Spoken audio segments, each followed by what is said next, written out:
Picture this: a lone cowboy riding through the scorching desert of New Mexico, miles away from civilization, when suddenly the night sky explodes with light.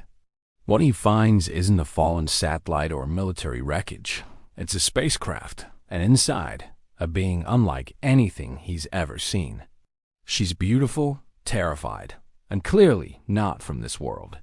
Against all logic, he decides to help her.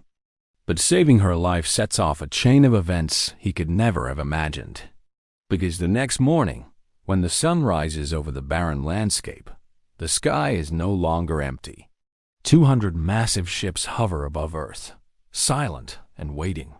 Did he just save a refugee, or did he inadvertently trigger an invasion? What follows is a story of courage, impossible choices, and the thin line between salvation and catastrophe. This is the story of Jake Morrison, the cowboy who changed humanity's fate forever. Jake Morrison had been riding the desert trails of New Mexico for 32 years, and he thought he'd seen everything this unforgiving land could throw at him. Rattlesnakes coiled in the shade of Joshua trees, dust storms that could strip paint off a barn door, even the occasional illegal border crossing that sent helicopters buzzing overhead. But nothing, absolutely nothing, had prepared him for what happened on that September night when the stars seemed to fall from heaven itself. Jake was returning from a 3-day cattle drive, his bay horse plodding wearily beneath him, when the darkness suddenly shattered. A brilliant streak of blue-white light tore across the sky, accompanied by a sound like thunder and wind chimes colliding. The object, he couldn't call it anything else, crashed into the desert floor about 2 miles east of his position, sending up a plume of sand and rock that glowed an eerie phosphorescent green. His horse reared and nearly threw him, but Jake had been riding since he was 5 years old.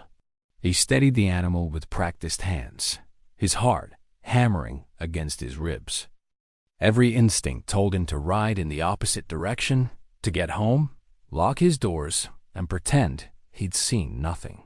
But curiosity had always been both his greatest strength and his most dangerous weakness.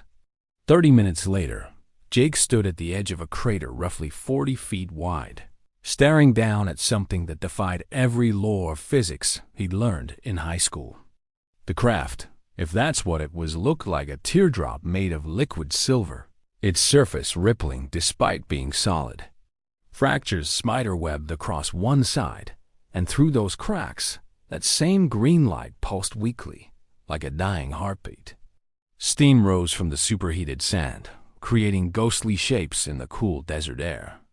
Jake tied his horse to a nearby sagebrush and descended into the crater, his boots sliding on the loose sand. Up close, the craft hummed with a frequency he felt in his teeth. He circled it twice, looking for a door, a hatch, anything that might indicate how to get inside or whether he should. That's when he heard it, a sound so human and yet so alien that it made his skin prickle. Someone was crying inside that thing. Jake had pulled people from burning cars before, had even rescued a child who'd fallen down a well when he was 20. He couldn't walk away from that sound. Using the butt of his rifle, he struck one of the larger fractures until it gave way, peeling back like aluminum foil. The interior glowed with soft bioluminescent light, revealing a cockpit, if that's what you could call it, filled with symbols that hurt to look at, geometric shapes that seemed to exist in more dimensions than his eyes could process. And there, collapsed against what might have been a control panel, was her. She was humanoid, roughly his height, with skin that shimmered between pale silver and pearl white depending on the angle of the light. Her hair, if it was hair, flowed in impossible waves of deep violet, seeming to move with its own subtle current, even though there was no breeze inside the craft.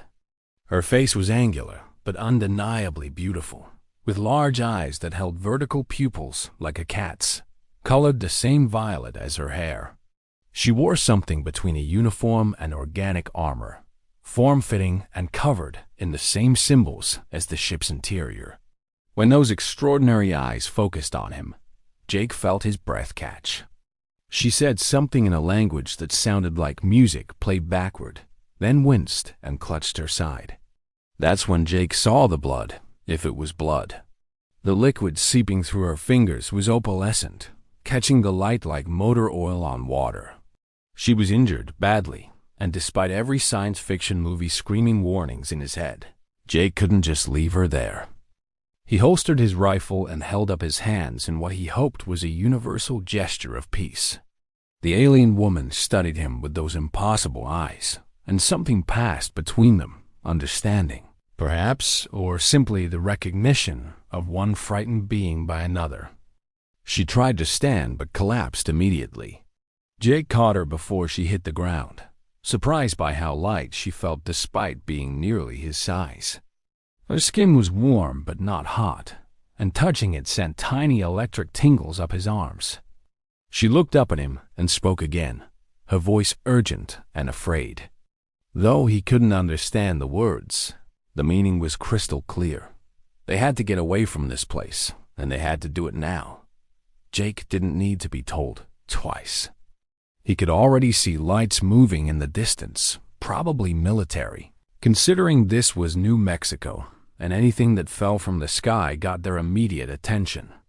He lifted the alien woman in his arms, carried her out of the crater, and somehow managed to get her onto his horse. She slumped against his back as he climbed up behind her, one arm wrapped around her waist to keep her from falling. As they rode away from the crash site, Jake's mind raced through the implications of what he was doing. He was harboring an extraterrestrial being, possibly interfering with national security, definitely ensuring he'd have federal agents crawling all over his property by morning. But when he felt her weakly grip his arm, clearly terrified and in pain, all those concerns seemed secondary to the simple human or inhuman need to help someone in trouble. They reached his ranch house just as the eastern horizon was beginning to lighten with the first hints of dawn. Jake's property sat in a box canyon, isolated and private, which was exactly how he liked it. He'd built most of the structures himself over the years. The main house, a barn, a workshop. He carried the alien woman inside, laying her carefully on his couch. Under the electric lights, he could see her injury more clearly. The wound in her side looked like she'd been shot with some kind of energy weapon, the edges seared and crystallized. The opalescent blood had slowed but not stopped entirely. Jake had basic medical training from his years as a ranch hand and volunteer firefighter, but this was far beyond splinting broken bones or treating rattlesnake bites. Still, he had to try something. He retrieved his first aid kit and some clean water, approaching her slowly. She watched him with those vertical pupiled eyes, alert despite her obvious pain. When he gestured to her wound and then to his medical supplies, she seemed to understand. She nodded. Apparently that gesture translated, and carefully moved her hand away from the injury. Jake cleaned the wound as gently as he could, surprised when the opalescent blood seemed to dry and seal almost on its own once the debris was cleared away. Whatever her biology was, it had impressive healing properties. As he worked, he found himself talking to her, more to calm his own nerves than anything else. He told her his name, pointed to himself, and said, "Jake," several times until she attempted to repeat it, her pronunciation melodic and strange. Then he pointed to her questioningly. She touched her chest and made a sound like wind chimes and running water. Jake tried to repeat it 3 times and failed spectacularly each attempt. Finally, she seemed to smile, a subtle expression that transformed her angular features, and touched his hand. An image flashed in his mind, a simplified version of her name, something his human brain could process. "Lyra," he said aloud, and she nodded, clearly pleased. They communicated that way for the next hour, through gestures, simple words, and those occasional mental flashes that left Jake with mild headaches but conveyed more meaning than language ever could. He learned that she was running from something, that she'd been shot down, that she was alone and afraid. He tried to tell her she was safe here, though he wasn't sure that was true. As the sun fully rose, painting the desert in shades of gold and rust. Jake stood at his window, looking out at the vast, empty sky. Somewhere out there, her people might be looking for her. The military was definitely looking for her. And he just made himself complicit in the biggest cover-up since Roswell. But when he glanced back at Lyra, now sleeping fitfully on his couch, her violet hair spread across his grandmother's quilt, he couldn't bring himself to regret it. Sometimes doing the right thing meant ignoring every reasonable voice in your head. He just hoped his conscience wouldn't get them both. The first full day with Lyra tested every assumption Jake had about his simple, predictable life. He'd woken at dawn for 3 decades, fed his horses, checked his fences, and spent his days in the comfortable solitude of ranch work. Now he was boiling water to make coffee for himself, and tea for an alien woman who decommunicated through mental images that Earth beverages confused her biology. She sat at his kitchen table, still wearing her damaged uniform, studying everything with the intense curiosity of a scientist cataloging new species. Her wound looked remarkably better. The crystallized edges had somehow reabsorbed into healthy tissue, leaving only a faint scar that shimmered slightly when the light hit it right. Her color had improved too, her skin less pale and more luminous, though Jake still caught her wincing when she moved too quickly. They developed a routine of communication that morning, mixing gestures, drawings, and those brief mental flashes that left Jake simultaneously enlightened and exhausted. Lyra sketched star maps on his notepad with his pencil, showing him where she came from a system he didn't recognize, maybe 60 light years away if he understood her finger counting correctly. She drew her people, being similar to her in basic shape but varying in color and build. She drew cities that floated, technologies that bent space, wonders Jake could barely comprehend.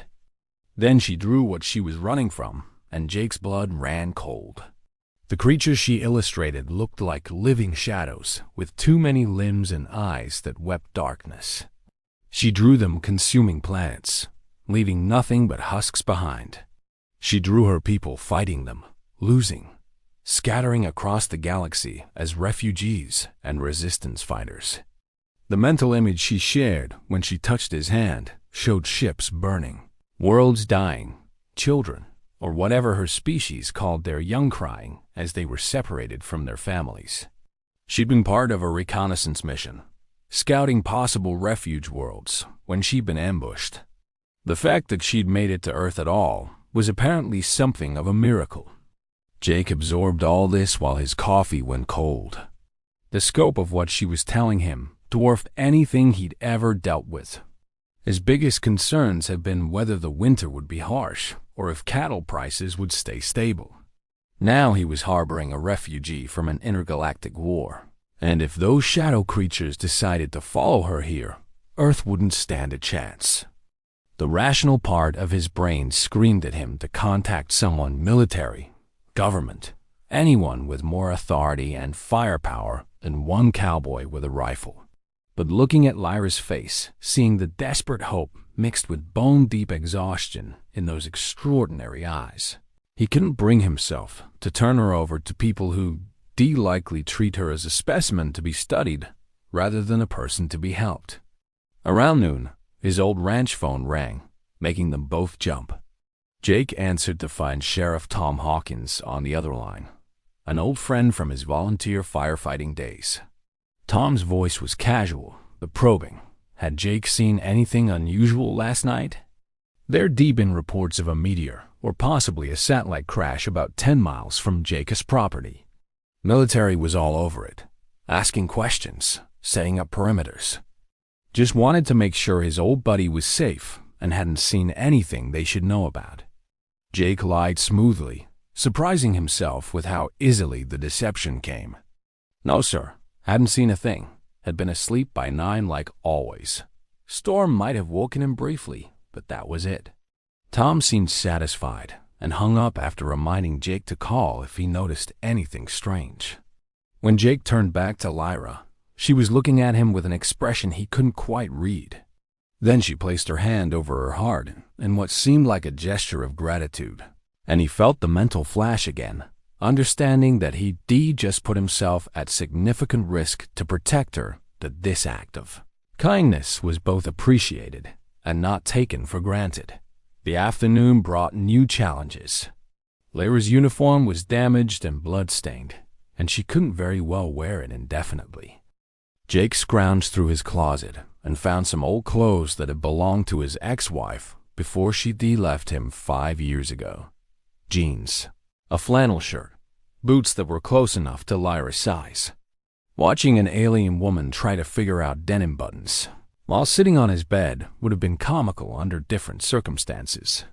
She eventually mastered the concept, though she kept the shirt unbuttoned over what looked like a form-fitting undergarment from her uniform. The ensemble shouldn't have worked, but somehow on her it looked both completely foreign and strangely natural.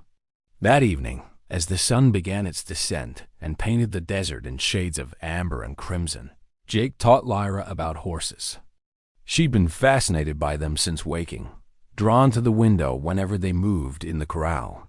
He led her outside slowly, watching for any signs that the exertion was too much for her healing body. The horses reacted to her presence immediately, but not with the fear Jake expected. Instead, they seemed curious, even drawn to her. His bay horse, Jack, who typically shied from strangers, walked right up to Lyra and nuzzled her extended hand. She laughed, the first truly joyful sound he'd heard from her, and the laugh was like bells, clear and bright and completely infectious. Jake found himself smiling despite everything. He showed her how to stroke Jack's nose, how to read the horse's body language, basic skills he'd learned as a child. Lyra was a quick study, and more than that, she seemed to have an almost supernatural understanding of the animals. When Jack became skittish at a distant sound, she placed her hand on his neck and hummed something low and melodic, and the horse immediately calmed. Jake wondered what other abilities she had, what other surprises this extraordinary being held. As darkness fell and stars emerged in the vast New Mexico sky, they sat on Jake's porch, two beings from different worlds, sharing a moment of peace that both knew couldn't last.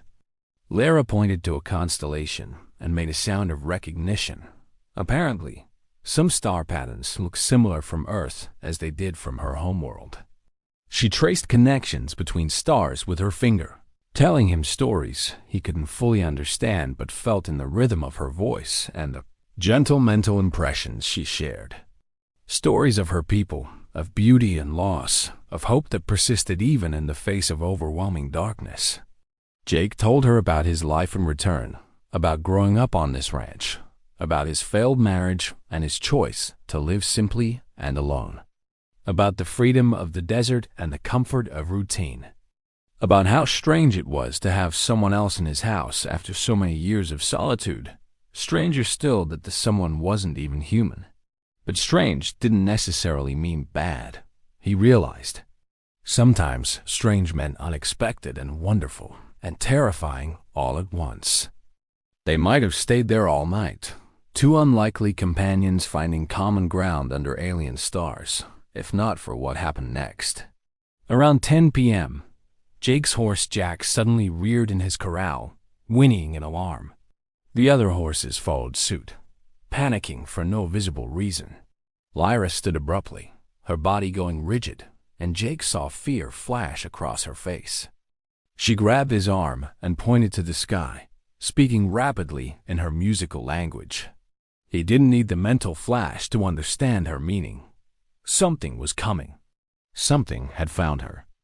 Jake ran inside and grabbed his rifle, knowing even as he did that it would be useless against whatever was approaching.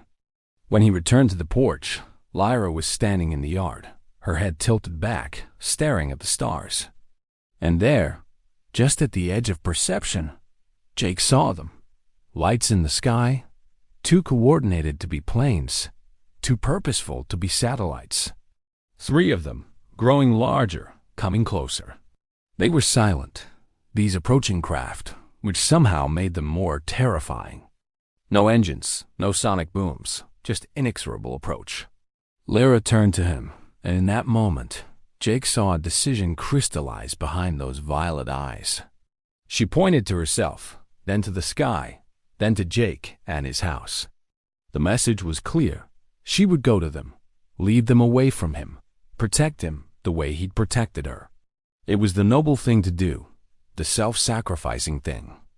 But Jake Morrison had been living alone for 5 years, had been lonely for longer than that. And in one day, this extraordinary woman had reminded him what it felt like to care about someone other than himself. He'd saved her life once already. He'd be damned if he was going to lose her now without a fight. He grabbed her hand and pulled her toward the barn, toward his truck, toward anything that might give them a chance to run. But even as they moved, he knew the truth. You couldn't outrun spacecraft in a pickup truck. You couldn't hide from beings who could cross the galaxy. Whatever was coming, whatever happened next, their brief moment of peace was over. The war Lyra had run from, the darkness she'd tried to escape, had followed her to Earth, and Jake Morrison, simple cowboy from New Mexico, was about to learn that sometimes helping one person meant taking on the problems of an entire universe. The 3 spacecraft descended like falling stars that had forgotten how to crash, hovering 30 feet above Jake's property with an impossible silence that made the air feel thick and heavy. They were nothing like Lyra's damaged vessel. These were sleek, angular things that looked grown rather than built, covered in the same symbols Jake had seen inside her ship. They didn't shine lights or make demands. They simply waited, suspended in the desert night like predators deciding whether their prey was worth the chase. Lyra stood frozen in the barn doorway, her entire body trembling, and Jake realized with a shock that she was terrified. Not cautious or concerned, genuinely, deeply afraid of her own people. That realization changed everything. He'd assumed the approaching ships would be friendly, that they'd take Lyra home, thank him perhaps, and leave Earth in peace. But the way she was backing away from them, the way her breathing had gone rapid and shallow, told a different story. Something was very wrong. Before Jake could ask, the nearest ship flickered with light and a section of its hull simply dissolved, revealing an opening. 3 figures emerged, descending without benefit of rope or platform, simply floating down as if gravity was a polite suggestion they chose to follow. They wore armor similar to Lyra's, but more elaborate, covered in additional symbols that glowed with their own inner light. Their skin tones varied, one silver like Lyra, one a deep midnight blue, one that shifted between colors like oil on water. But their expressions, when they turned toward the barn, were identical, cold, evaluating, and utterly without mercy. The silver-skinned one spoke, and even though Jake couldn't understand the language, he understood the tone. This was authority used to being obeyed, disdain wrapped in official duty. Lyra responded, her voice small but defiant, and Jake caught enough from the mental flash she unconsciously broadcast to piece together the conversation. They were calling her a traitor, a deserter, saying she'd abandoned her post, stolen reconnaissance data, compromised their operation. The charges were harsh, and from what Jake could tell, completely fabricated. Lyra argued back, her voice growing stronger, pointing to her injury and gesturing toward the sky toward where those shadow creatures apparently hunted. She was trying to tell them the truth, that she'd been ambushed, that she'd crashed, that she'd had no choice. But the silver-skinned officer wasn't listening. His hand moved to something at his belt that looked like it might be a weapon. That's when Jake stepped forward, rifle raised. It was stupid. He knew it was stupid. What was a hunting rifle going to do against beings who could cross the stars? But he'd been raised by a father who taught him that you stand up to bullies regardless of the odds, and these 3 felt like bullies in the worst way. The officers noticed him for the first time, and their expression shifted to something between amusement and contempt. The blue-skinned one said something that was clearly dismissive, probably along the lines of, "What's the primitive going to do?" But the one with shifting colors cocked their head, studying Jake with more interest, and said something that made the other 2 pause. A mental flash from Lyra Clearer now, provided translation. He saved me, harbored me, protected me when he had no reason to do so and every reason to fear me. The silver officer's eyes narrowed. He responded with something harsh, and Lyra's face went pale. Jake didn't need translation for what came next. The officer raised his weapon, a device that looked like crystallized light in the shape of a gun, and pointed it at Jake. The message was clear. Step aside or die. Jake didn't move. He'd made his choice when he pulled Lyra from that crashed ship. And he wasn't the kind of man who went back on his decisions just because they got complicated. He met the officer's eyes and slowly shook his head. For a long moment, nothing happened. The officer seemed genuinely confused by Jake's refusal to submit, as if the concept of a lesser being defying him was so foreign it didn't compute. Then his finger moved toward what was probably the trigger. That's when Lyra moved. She was injured, exhausted, and facing 3 trained soldiers of her own species. She shouldn't have had a chance. But desperation makes people, and apparently aliens, capable of extraordinary things. She lunged forward with speed Jake didn't know she possessed, tackling the silver officer just as he fired. The shot went wide, hitting the barn wall and disintegrating a 6-foot section of wood into molecular dust. Jake dove behind his truck, trying to process what he'd just seen while his brain screamed that this couldn't be real. Lyra and the officer rolled across the dirt, grappling for the weapon. The other 2 officers moved to intervene, drawing their own weapons, and Jake knew with sick certainty that this was about to turn into an execution. He did the only thing he could think of. He fired his rifle into the air, the crack echoing across the desert, primitive and loud and human. The sound startled all 3 officers. Apparently, chemical propellant weapons were novel enough to catch them off guard for a crucial second. In that second, Lyra managed to wrench the weapon free and roll away from the silver officer. She came up in a crouch, the alien gun pointed not at her former comrades, but at the nearest spacecraft. She shouted something, her voice ringing with authority, and all 3 officers froze. The standoff that followed felt like it lasted hours, but probably only spanned a few heartbeats. Lyra stood her ground, weapon trained on the ship, while the 3 officers slowly raised their hands in what seemed like a universal gesture of surrender. Jake stayed behind his truck, rifle ready, trying to follow the rapid conversation happening in that musical language. Then Lyra did something Jake would remember for the rest of his life. She turned to him, those violet eyes meeting his, and in that moment, he felt her make a decision that would change everything. She lowered the weapon, letting it clatter to the ground, and spread her hands wide. She spoke, first in her language, then struggled to form English words she'd only heard him speak once. Jake Morrison. Good man. This. My choice. My ... consequence. Then she turned back to the officers and said something long and formal, and Jake felt the mental flash of her meaning. She was confessing to everything they'd accused her of, and more claiming full responsibility, insisting Jake was an innocent who'd been deceived. She was lying to save him, taking all the blame on herself. The silver officer smiled, and it was the cruelest expression Jake had ever seen on any face, human or otherwise. He said something short and sharp, and the other 2 moved forward to restrain Lyra. She didn't fight, just cast one last look at Jake, a look filled with gratitude and apology, and something else he couldn't quite name before allowing herself to be led toward the nearest ship. Jake found himself moving forward without conscious decision, rifle forgotten, just knowing he couldn't let this happen. But before he'd taken 3 steps, the color-shifting officer moved to block him. Up close, Jake could see their features more clearly, more feminine than the others, with eyes that held something that might have been sympathy. They placed one hand on Jake's chest, not roughly but firmly, stopping him. Then they did something unexpected. They touched his forehead with their other hand, and suddenly Jake's mind filled with images. Lyra in chains, being taken back to their homeworld, facing trial for desertion, being sentenced to something that looked like eternal imprisonment in crystalline stasis.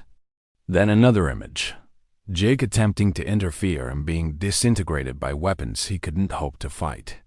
Then a third image, strange and confusing.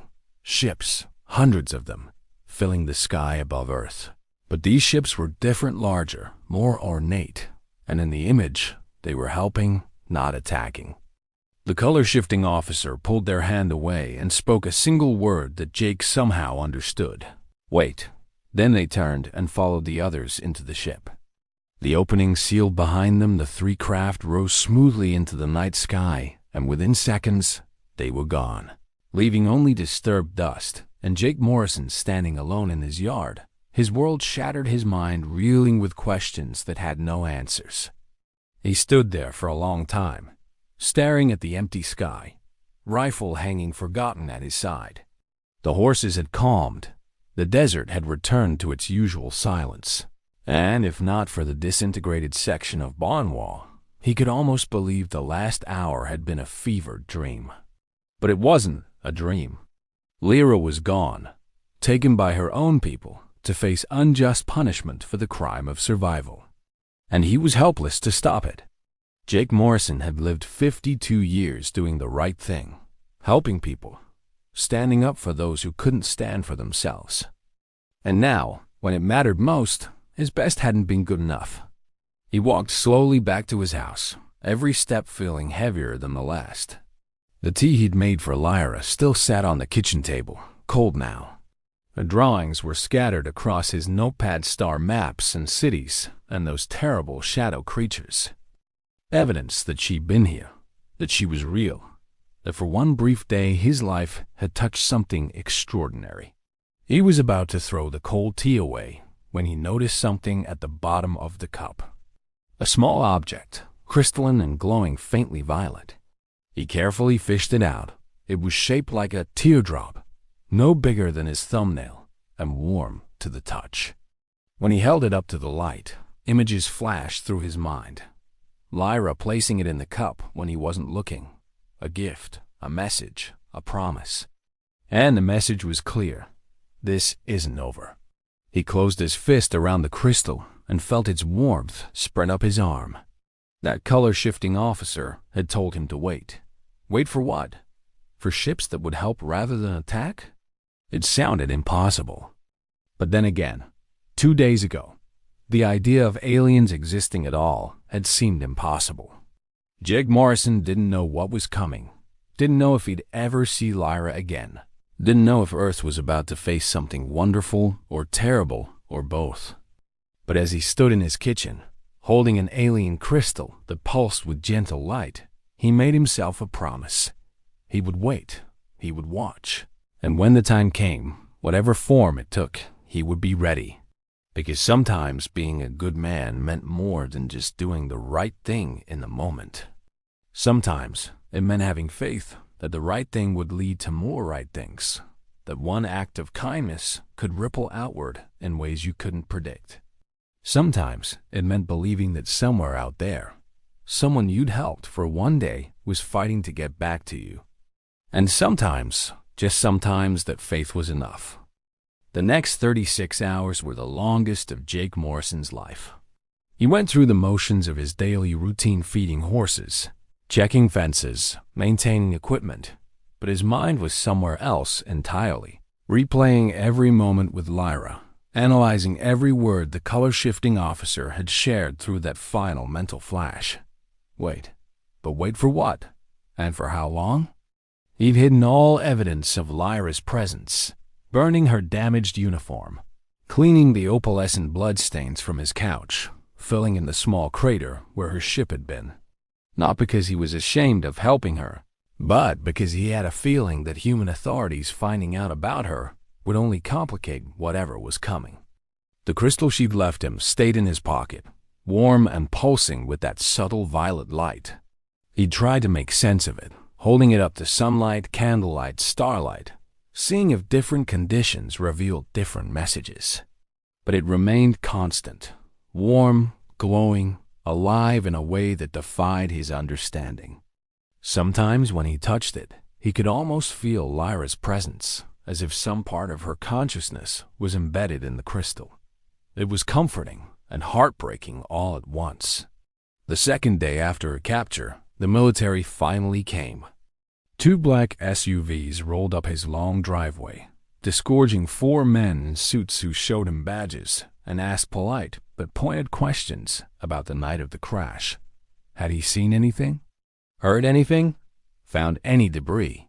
Jake lied smoothly, the deception coming easier now that he understood what was at stake.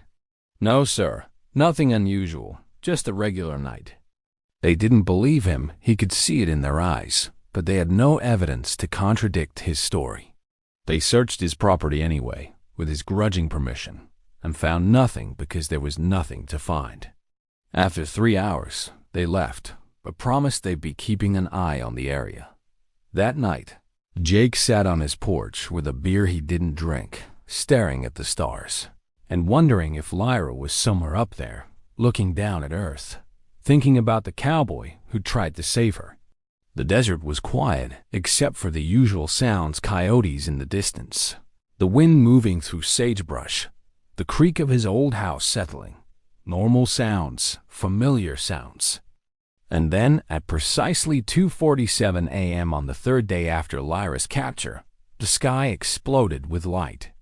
Not the violent explosion of her crash, but something else entirely, a coordinated emergence of hundreds upon hundreds of ships, all appearing simultaneously, filling the night sky like someone had suddenly installed a second layer of stars. Jake stood so fast his beer bottle fell and shattered on the porch. His heart hammered as he stared upward, trying to count them and failing because there were too many, stretching from horizon to horizon. 200 at least, maybe more, ships of all sizes and configurations.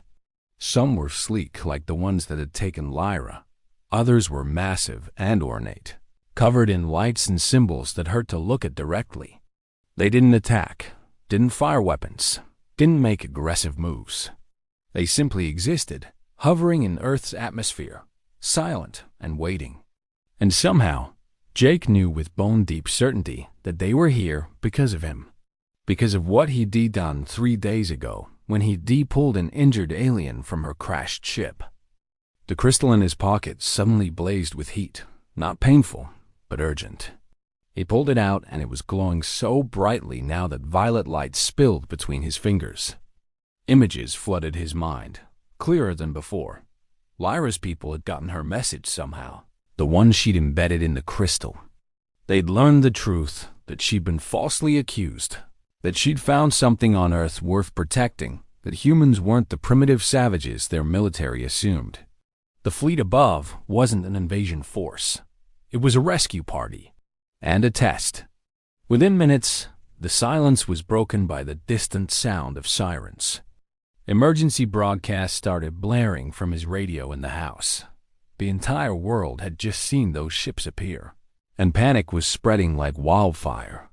The president would be mobilizing military forces. Other nations would be doing the same. Humanity's first contact with alien life was happening right now, and Jake Morrison was standing at the center of it, holding a glowing crystal and praying he hadn't just doomed his entire species. His phone rang, the old landline, because cell towers were apparently overwhelmed. It was Sheriff Tom, his voice tight with barely controlled fear. "Jake, I need you to tell me the truth right now. Did that crash 3 nights ago have something to do with this?" Jake looked at the sky, at the impossible fleet of ships, at the crystal pulsing in his hand. He thought about Lyra, about her courage and fear and the desperate hope in her eyes when she'd looked at him. He thought about that color-shifting officer's final word. Wait. He'd waited. Now it was time to act. "Tom," Jake said quietly, "I need you to trust me. Get in your car, come to my ranch, and for God's sake, tell anyone who listened not to fire the first shot. Because if they do, we're all dead." There was a long pause. "Jake, what did you do?" "I saved someone who needed saving. And now I need to make sure that doesn't get 7 billion people killed. Can you help me or not?" Another pause, then. I'm 10 minutes out. Don't do anything stupid before I get there." Jake hung up and walked out into his yard, holding the crystal high. He didn't know if anyone on those ships could see him. Didn't know if this would work, but he had to try. He thought about Lyra, focused on her face, her voice, the connection they built in their brief time together. He poured every ounce of intention into the crystal. "I'm here. I haven't forgotten. Please don't let this end in fire." The crystal's glow intensified, becoming almost blinding, and then something extraordinary happened. A beam of violet light shot from the crystal up into the sky, connecting with the largest ship in the fleet. For a heartbeat, nothing changed. Then the ship's hull lit up with the same symbols Jake had seen inside. Lyra's crashed vessel, and he felt her presence in his mind. Not a flash or an image, but her actual consciousness reaching across space to touch his. Jake Morrison, her voice in his head, clear as if she was standing beside him. "You waited. You believed. Now, will you speak for us? Will you help two species understand each other before fear destroys the possibility of friendship?" Around him, the desert was coming alive with vehicles, military, civilian, media, all converging on this spot that had somehow become the focal point of human-alien contact.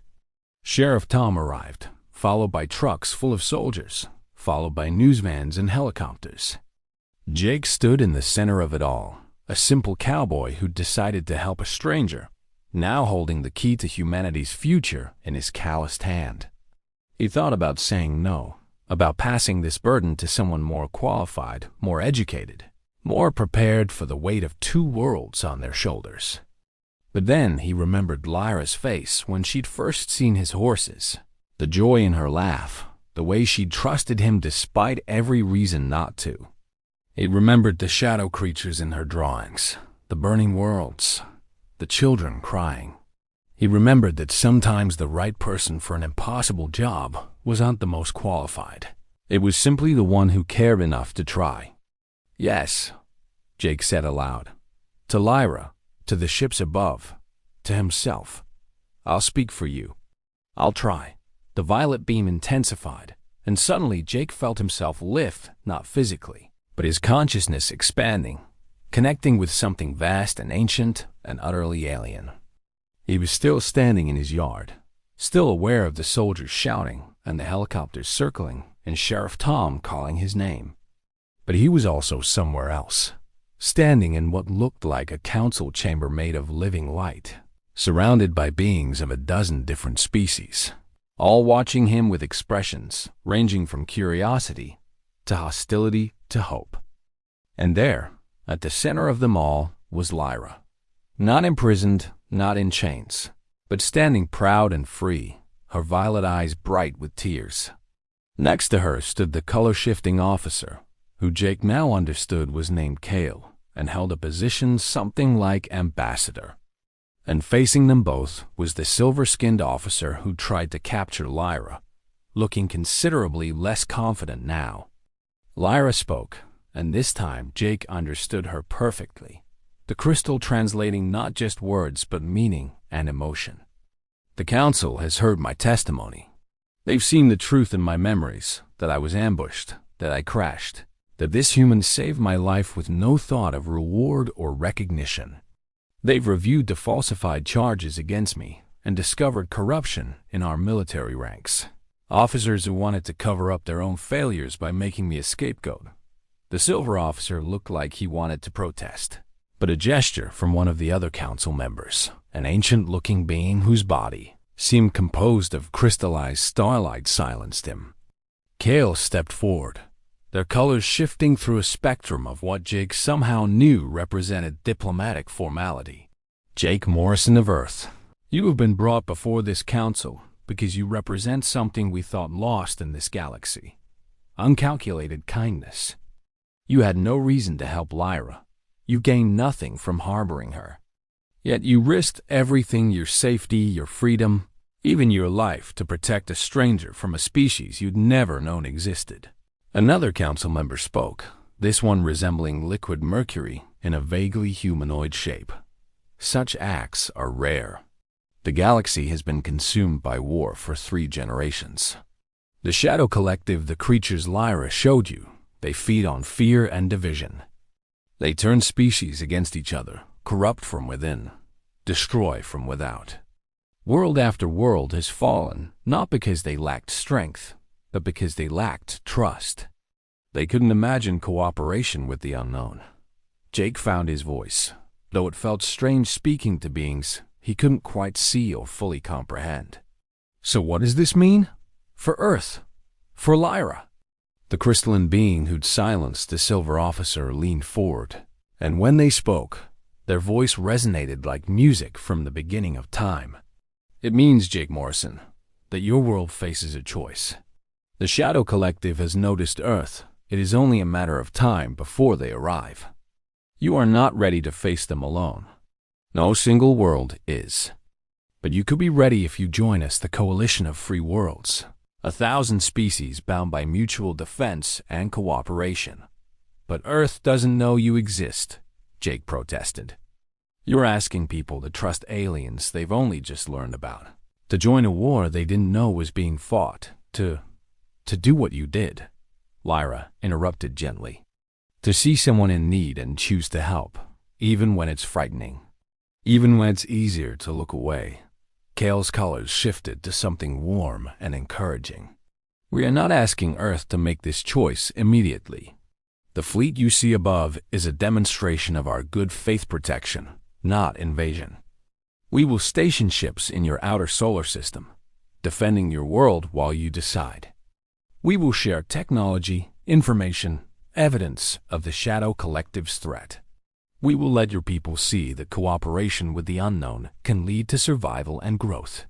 The Mercury like being added, but we needed an intermediary. Someone humans would trust, who has seen both sides, who understands what's at stake. We are asking you, Jake Morrison, to be that bridge. Jake laughed, the sound bitter and disbelieving. I'm a cowboy from New Mexico. I barely finished high school. I've never been out of the country, never mind off the planet. You want me to convince 7 billion people to trust aliens? No, said the crystalline being. We want you to tell your truth. About what happened when Lyra crashed. About your choice to help her. About what you've learned. Humans may not trust us. Not yet. But they will trust an honest man telling an honest story. That is all we ask. Jake looked at Lyra, and she smiled. That subtle expression that transformed her face. The same one he'd seen when she'd first touched his horse. You saved my life, Jake Morrison. Now help me save yours. Help me save all of this. She gestured around the council chamber, and Jake understood she meant not just the coalition, but the potential for something better. Something beyond war and fear. He thought about his simple life, his quiet ranch, his comfortable isolation. He thought about everything he'd be giving up if he agreed to this. Then he thought about those shadow creatures in Lyra's drawings, about worlds burning, about 7 billion people who had no idea what was coming for them. Sometimes doing the right thing meant ignoring every reasonable voice in your head. Okay, he said quietly. I'll try, but I'm going to need help. A lot of help. Lyra's smile widened. You'll have it. I promise. The council chamber began to fade, and Jake felt himself pulled back to his body, to his ranch, to the chaos of his yard filled with soldiers and cameras and frightened people. But now the violet crystal in his hand wasn't just a connection to Lyra. It was a translator, a communicator, a symbol of the bridge he'd just agreed to become. Sheriff Tom reached him first, grabbing his shoulders. Jake, what the hell just happened?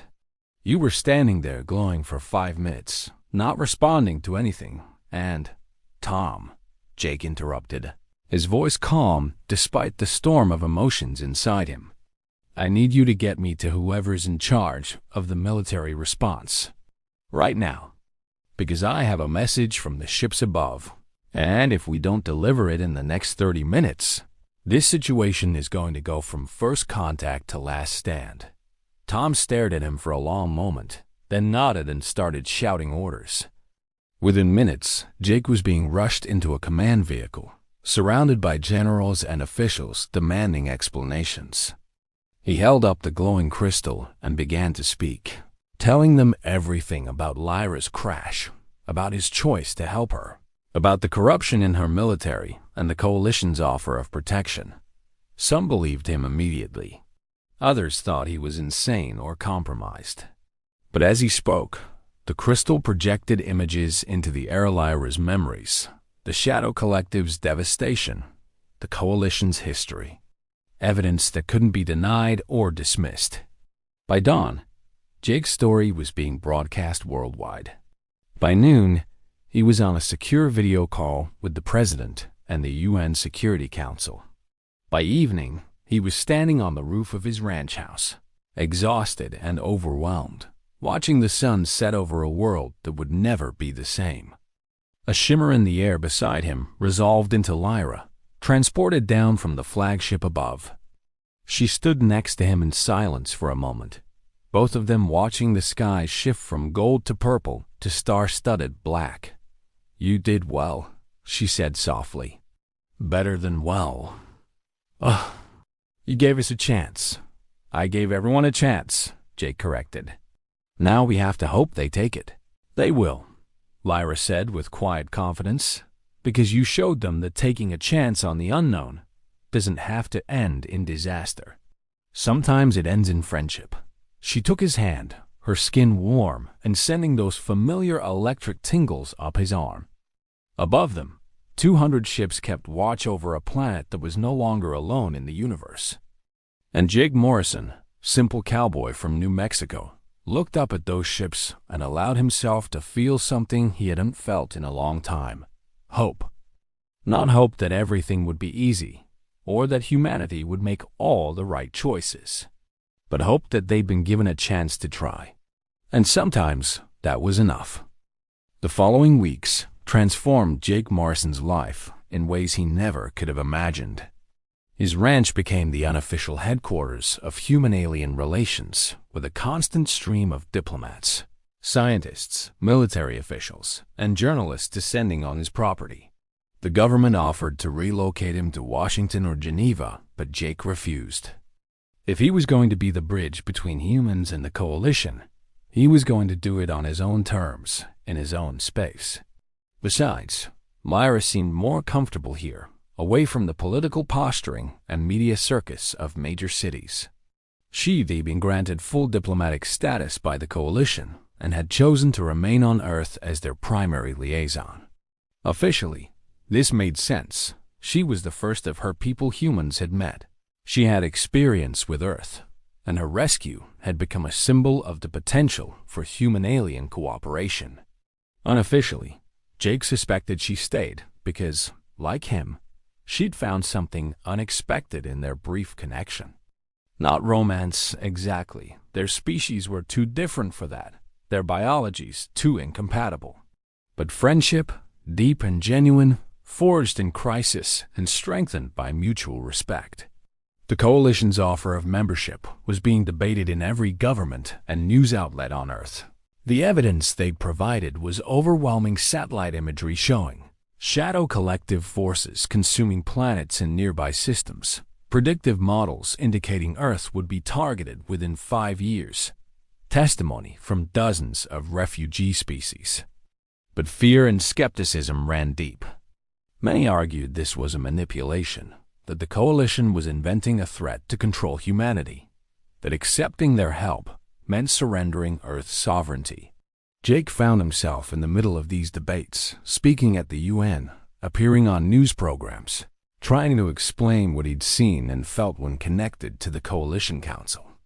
He wasn't eloquent or polished, but his authenticity resonated with people. Here was a man who'd asked for nothing, who'd simply done what he thought was right, now trying to help others make an informed choice. His plain-spoken honesty cut through political rhetoric in a way that professional diplomats couldn't match. But not everyone was convinced. There were protests outside his ranch, people who saw the ships above as invaders rather than protectors. There were death threats from extremists who viewed any cooperation with aliens as betrayal of humanity. There were conspiracy theorists who claimed Jake was a puppet, that Lyra had mind-controlled him, that the entire situation was staged. The stress was immense, and more than once Jake found himself standing in his barn at 3 a.m., questioning whether he'd made the right choice. During those moments, Lyra would find him. She seemed to have an uncanny sense of when he was struggling. Appearing with tea, she'd learned to make it properly now, and sitting with him in companionable silence until he was ready to talk. She told him about her own doubts, about the weight of representing her entire species to a suspicious and frightened world, about the friends she'd lost to the Shadow Collective and the guilt she carried for surviving when so many hadn't. "We're quite a pair," Jake said one night, sitting on hay bales while his horses dozed in their stalls. "Two terrified people trying to save billions more." "Not terrified," Lyra corrected gently. "Afraid, yes. But we're doing it anyway. That's not terror. That's courage." 6 weeks after the fleet's arrival, the Shadow Collective made their presence known. 3 of their ships appeared at the edge of Earth's solar system, and the Coalition fleet moved to intercept them. The battle lasted 8 hours and was visible from Earth's surface as distant flashes of light near Mars. The Coalition won, but at a cost: 17 ships destroyed, thousands of lives lost. The Shadow Collective ships were obliterated, but the message was clear. Earth had been noticed, and the enemy was coming. The battle changed everything. Suddenly, the threat wasn't theoretical or distant. It was real, and it almost reached their doorstep. Support for joining the Coalition surged overnight. Within 2 weeks, a historic vote was held at the UN. By a margin of 167 nations to 26. With several abstentions, Earth accepted the Coalition's offer of membership.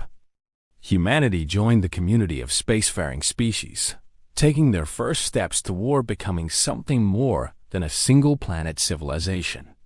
Jake watched the vote on television from his living room.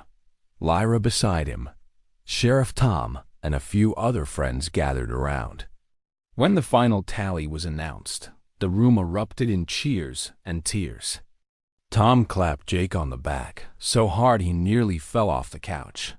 Lyra simply took his hand and squeezed, her violet eyes bright with emotion. "We did it," she whispered. "We actually did it." But Jake felt a knot in his stomach that wouldn't ease. "This isn't an ending," he said quietly. "It's a beginning. And beginnings are always the hardest part." He was right. The following months brought unprecedented change. Coalition technology began flowing to Earth clean energy systems, advanced medicine, agricultural innovations that could end world hunger. But they also brought weapons, training, and the stark reality of militarization against an enemy humanity had never imagined. Jake found his role shifting. He was no longer needed as a translator or bridge. Professional diplomats and linguists had taken over those functions. But he'd become something else, a symbol of the courage it took to embrace the unknown, to trust despite fear, to choose cooperation over isolation. Schools taught the story of the cowboy who saved an alien. Monuments were erected, books were written, movies were planned. Jake Morrison had become famous, and he hated every second of it. What he didn't hate was the work. Behind the scenes, away from cameras and crowds, he collaborated with Coalition experts on integration programs, helping smooth the rough edges of human-alien cooperation.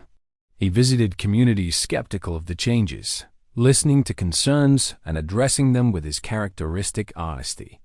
He worked with young people interested in space exploration, encouraging them to see the universe not as something to fear, but as something to explore. And through it all, Lyra remained his friend and partner. They developed their routine mornings on the ranch, Jake teaching her about horses and desert ecology, Lyra teaching him about stellar navigation and the basics of her language. Afternoons were for official duties, meetings and calls, and endless diplomatic functions. Evenings were theirs again, spent on the porch watching the sunset, talking about everything and nothing. 7 months after first contact, Jake was offered a position as Earth's representative on the Coalition. Council a formal role with real power and responsibility. It would mean leaving his ranch for extended periods, traveling to other worlds, becoming a true ambassador rather than just a symbol. The offer came with prestige, influence, and the weight of representing 7 billion people. He was standing in his yard, considering the offer, when Lyra found him. She'd been expecting his answer, had probably known he was struggling with the decision. "You're going to say no," she observed.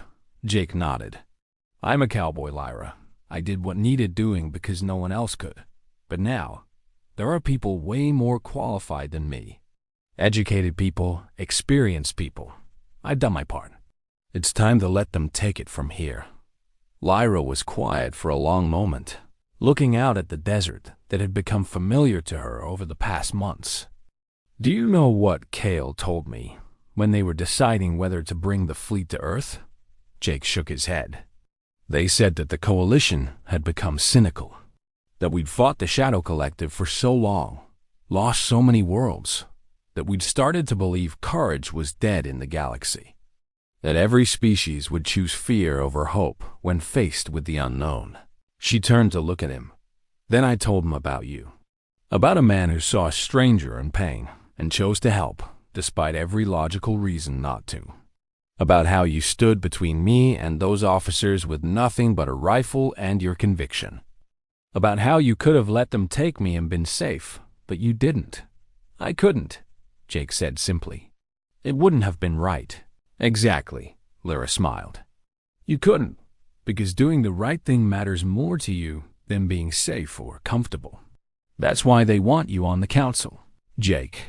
Not because you're educated or experienced, but because you remember what it means to care about someone other than yourself. And that's becoming a rare quality in this war-torn galaxy." Jake thought about that for a long time, watching the sun sink toward the horizon, painting the desert in shades of fire and gold. He thought about his simple life, the quiet years before a silver ship had fallen from the sky. He thought about what he'd be giving up and what he might gain. But mostly, he thought about those shadow creatures in Lyra's drawings, about the worlds they'd consumed, about the species that had faced them alone and lost. He thought about all the other Jake Morrisons out there in the galaxy, simple people living simple lives who deserved a chance to make a choice, to help or be helped, to stand with others against the darkness. "I'll do it," he said finally. "On one condition." "What's that?" "You come with me. I'm going to need someone to keep me from screwing this up too badly." Lyra laughed, that clear bell-like sound that had become one of Jake's favorite things. "I was planning on it. Someone has to make sure you do and challenge any hostile alien warlords to a duel with primitive projectile weapons." "That was one time," Jake protested, grinning. "And it worked, didn't it?" They stood there together as darkness fell and the stars emerged, the Coalition fleet visible as a constellation of lights keeping watch over their adopted world. Tomorrow, Jake would accept the position. Tomorrow, his life would change again, expanding beyond the desert he loved into a galaxy filled with wonders and terrors he could not yet imagine. But tonight he was just a cowboy standing on his land, his alien friend beside him, knowing that whatever came next, they'd face it together. And somehow, that made even the impossible seem manageable. Because Jake Morrison had learned something important over the past 7 months. You didn't need to be extraordinary to do extraordinary things. You just needed to care enough to try, to have the courage to reach out even when it was scary, to choose connection over isolation. The rest, however complicated it got, was just details. Above them, a shooting star. No, a Coalition transport streaked across the sky, carrying supplies and personnel between the fleet and Earth's surface. Jake watched it pass and felt something settle in his chest, a peace he hadn't known he was searching for. He was home. But home, he'd learned, wasn't just a place anymore. It was people, human and otherwise, who'd chosen to stand together against the dark. And as long as he had that, he could face whatever the galaxy threw at him next. 2 years after the fleet's arrival, Jake Morrison stood on the observation deck of the Coalition flagship Celestial Dawn, watching Earth rotate below him with a mixture of wonder and homesickness. He'd been off-planet for 6 months this time, the longest stretch yet, attending Coalition Council sessions on 3 different worlds, mediating disputes, and helping integrate 5 newly contacted species into the defensive network. It was exhausting, exhilarating, and absolutely necessary work. But God, he missed his horses. Beside him, Lyra was reviewing data on a holographic display, her brow furrowed in concentration. She'd flourished in her role as Earth's co-representative, her quick mind and diplomatic skills complementing Jake's straight-talking honesty perfectly. Together, they'd become one of the Council's most effective teams. The human and the alien who'd started all this with a simple act of kindness. "The Terrican delegation is being difficult again," she said without looking up. "They're concerned about resource allocation for the outer defense grid." Jake sighed. "Let me guess. They want the defensive platforms positioned to favor their worlds over the newer members." "Essentially, yes. Tell them I'll be happy to discuss it over dinner. And remind them that the Shadow Collective doesn't care about seniority when they're choosing targets." Lyra smiled. "You've gotten better at this political maneuvering. I've had a good teacher." Jake stretched, his back protesting the long hours in conference rooms designed for species with different anatomies. "Though I still prefer dealing with stubborn cattle to stubborn aliens. The cattle probably smell better too. Not by much." They shared a laugh. The easy camaraderie of 2 years, building trust and friendship into something unshakable. Jake had learned so much from Lyra languages, cultures, the complex web of alliances and amities that made up the Coalition. She'd learned from him too, she claimed, though he wasn't sure what a cowboy's wisdom offered to someone who'd crossed the stars. But she insisted his grounded perspective, his refusal to lose sight of individuals amid political abstractions, had changed how she approached problems. Their communicators chimed simultaneously an emergency signal. They exchanged glances and rushed to the command center, where Captain Arshan, a 4-armed crystalline being who commanded the Celestial Dawn, was barking orders in 3 languages at once. "What's happening?" Jake demanded. Ren's angular head turned to them, his multifaceted eyes reflecting the urgent red alerts on multiple screens. "Shadow Collective forces. A major fleet, moving through the Kepler sector. They're heading for 3 inhabited systems, the Vexery homeworld, the Delphian colonies, and ... double quotes. He paused, his natural calm cracking slightly. "Earth." The command center went silent. Every eye, there were many different types of eyes present, turned to Jake and Lyra. "How long?" Lyra's voice was steady, but Jake could see her hands trembling slightly. 48 hours to reach the outer defense perimeter. If they break through, another 12 to reach Earth's orbit. 2.5 days. Less than 3 days before everything they built, every protection they'd established, would be tested in the most brutal way possible.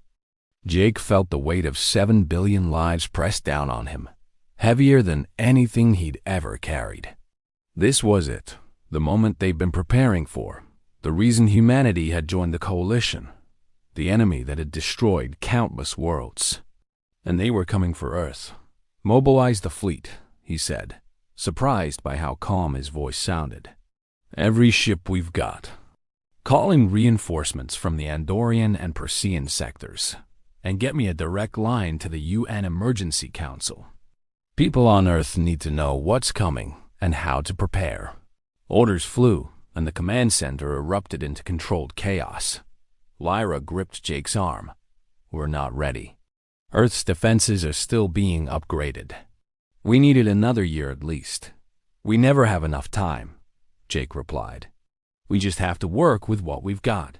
Over the next 48 hours, Jake barely slept. He coordinated with military leaders across a dozen species, helped establish evacuation protocols for Earth's major cities, spoke to frightened populations via broadcast, and tried to project a confidence he didn't entirely feel. Lyra worked beside him, translating not just languages but cultural contexts, ensuring nothing was lost in the chaos of preparation. Earth itself transformed. The defensive systems the Coalition had helped install came online energy shields over major population centers, weapons platforms in orbit, evacuation ships standing by. But everyone knew it might not be enough. The Shadow Collective had overwhelmed better defended worlds. This battle would determine not just Earth's fate, but whether humanity's gamble on joining the Coalition had been salvation or suicide. As the 48-hour mark approached, Jake found himself back on the observation deck, staring at Earth. Somewhere down there, his ranch sat empty. His horses were being cared for by Sheriff Tom, who'd stubbornly refused to evacuate despite the danger. His simple life, the peace he'd known for 50 years before a spacecraft crashed in the desert, seemed like a dream from someone else's past. Having second thoughts, Kale materialized beside him, their colors shifting through somber purples and grays. About helping Lyra? No. About everything that came after ... Jake shook his head. I don't know. I saved one person. That was supposed to be the end of it. Now millions might die because that one person led an alien fleet to Earth. Do you really believe that? Kale asked gently. Or are you looking for someone to blame because you're frightened? Jake was quiet for a long moment. Yeah, I'm terrified. Good. Fear is honest. It keeps you sharp. Kale's colors shifted to warmer tones. For what it's worth, Jake Morrison. The Council analyzed thousands of potential first contact scenarios. The Shadow Collective was coming to Earth eventually regardless. Your solar system sits at a strategic junction, and your species was developing rapidly. You'd have been noticed within a decade at most, but we'd have faced them alone. Yes, and you'd have died alone, like so many others. Instead, because one cowboy chose kindness over fear, because one injured woman chose to trust a stranger, humanity has allies. You have a chance. That's more than most worlds get. The alarm klaxons blared, and the observation window automatically dimmed to protect their eyes from the intensity of what was about to happen. Through the darkened transparency, Jake saw them.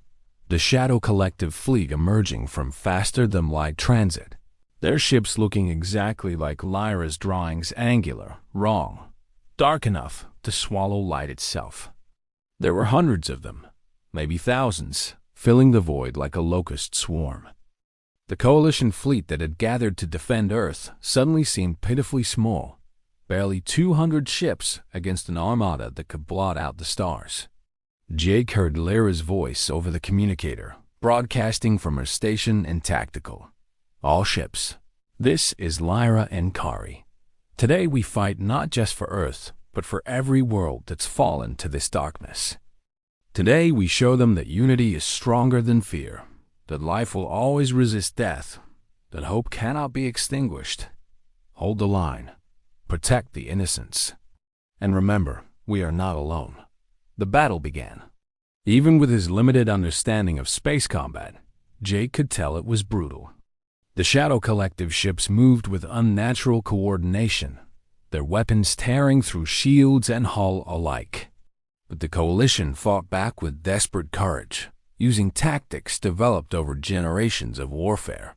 Ships exploded in silent fury, lives ending in blooms of light and debris. The defense platforms Earth had built opened fire, their weapons adding to the chaos. For 6 hours, the battle raged. The Shadow Collective pushed forward, the Coalition pushed back, and the line between them became a graveyard of shattered vessels and dying dreams. Jake watched, helpless, as ships he'd visited were destroyed, people he'd met ceased to exist. This was the reality of the war Lyra had tried to describe, not political maneuvering or philosophical debates, but raw violence and tragedy on a scale that dwarfed anything humanity had experienced. Then, when it seemed the defense would break, When shadow ships were minutes from breaching Earth's orbital shield, something unexpected happened. Earth fought back, not just with coalition-provided weapons, but with ingenuity and desperation. Human engineers had modified defense platforms with rapid-fire projectile weapons crude by galactic standards, but brutally effective at close range. Civilian spacecraft, everything from cargo haulers to private yachts, joined the battle, using themselves as shields or ramming enemies. Military forces that had been training for only 2 years executed maneuvers with surprising effectiveness, guided by an instinct for warfare that humanity had honed over millennia of fighting each other. Jake watched with tears streaming down his face as his stubborn, violent, beautiful species proved they belonged in this galaxy, proved that helping them had been worth it, proved that they would fight for their future and the futures of those who'd stood with them. The tide turned slowly, then all at once. The Shadow Collective had expected an easy conquest of a primitive world. Instead, they found a unified defense that refused to break. When their flagship was destroyed by a coordinated strike from coalition and human forces, the rest of their fleet began to retreat. Within 30 minutes, they were gone, limping back into faster-than-light transit, leaving behind wreckage and the corpses of their dead. Earth had survived. Barely bloodied, but alive. The command center erupted in exhausted cheers. Jake slumped against the observation window, drained beyond anything physical. Beside him, Kale placed a gentle hand on his shoulder. "You did this," they said quietly. "By choosing to help one person, you saved billions." Never doubt that. But Jake wasn't thinking about billions. He was thinking about the crews of destroyed ships, about the families who'd just lost loved ones, about the price paid for Earth's survival. Victory felt less like celebration and more like grief with a pulse. He found Lyra in the aftermath, in a corridor between tactical and medical, leaning against a wall with her eyes closed. Her uniform was scorched in places, and she looked as exhausted as he felt. He sat down beside her without a word, and they stayed there for a long time. Two survivors processing what they'd just lived through. "We won," Lyra finally said. "We survived," Jake corrected. "Not the same thing." "No, but it's enough." They sat in silence until the immediate crisis passed, until casualty reports came in and damage assessments began. The cost was staggering: 37 coalition ships destroyed, thousands dead, Earth's orbital infrastructure severely damaged. But the planet was intact, its people alive, and the Shadow Collective had been bloody badly enough that they wouldn't return for a while. In the following days, Jake returned to Earth, to his ranch, to the familiar desert that had started all this. The house still stood, his horses still grazed. Sheriff Tom was alive, ornery as ever, grousing about how Jake missed all the excitement. But something fundamental had changed, and not just on a global scale. Jake Morrison had left his ranch as a symbol, a bridge between species. He returned as a survivor of war, carrying the weight of seeing friends die, of making impossible choices, of learning that doing the right thing didn't always lead to clean, happy endings. Sometimes the right thing was messy and painful, and left scars that never fully healed. But he'd also learned something else. Those scars were worth bearing, because for all the pain and loss, humanity had survived by choosing cooperation over isolation. Earth stood because people, human and alien, had decided that standing together was worth the risk. Lara stayed on Earth, choosing to make it her home officially. She bought property near Jake's ranch belt, a small house that blended alien technology with desert architecture, and continued her work as liaison, while also writing a history of the war from the perspective of those who de-lived it. She and Jake fell into a comfortable rhythm, not living together but near enough that loneliness was never a concern. Not lovers, but something deeper and stranger, forged in fire and tested by time. One evening, 6 months after the battle, they sat on Jake's porch, as they had so many times before. The sky was scattered with ships, not as many as before, but a visible reminder that Earth wasn't alone anymore. A reminder of both protection and responsibility. "Do you ever regret it?" Lyra asked quietly. "Pulling me from that crashed ship?" Jake thought about everything that had happened since that night. The fear, the pain, the loss, but also the wonder, the growth. The connections forged across impossible distances. He thought about humanity's place in the galaxy now, no longer isolated, but part of something larger than themselves. "No," he said finally. "Regret implies I'd choose differently if I could do it over. And I wouldn't. Even knowing what would come, even understanding the cost, I'd still pull you out of that ship. Because that's who I want to be, someone who helps when help is needed, regardless of consequences." Lyra smiled, her violet eyes reflecting the last light of sunset. "Then you'll be pleased to know the Council is establishing a new protocol named after you. The Martian Principle. When encountering unknown species, lead with compassion before strategy, with help before judgment. They're teaching it to every first contact team in the Coalition."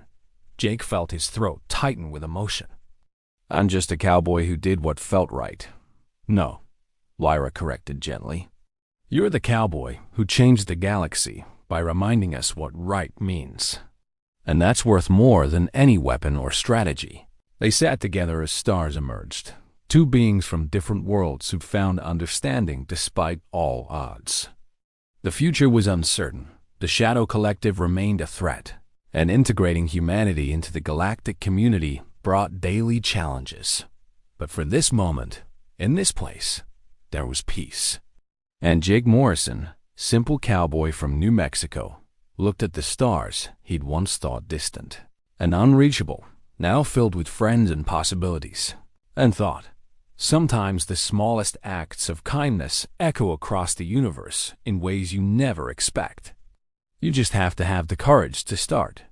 The desert wind picked up, carrying the scent of sage and distant rain. Somewhere in the house, the alien crystal Lyra had given him pulsed with gentle violet light, a reminder of where all this began. And Jake smiled, content in the knowledge that whatever tomorrow brought, he'd face it the same way he'd faced everything since that fateful night, with honesty, courage, and the simple determination to do right by those who needed help. Because in the end, that's all any of us can do.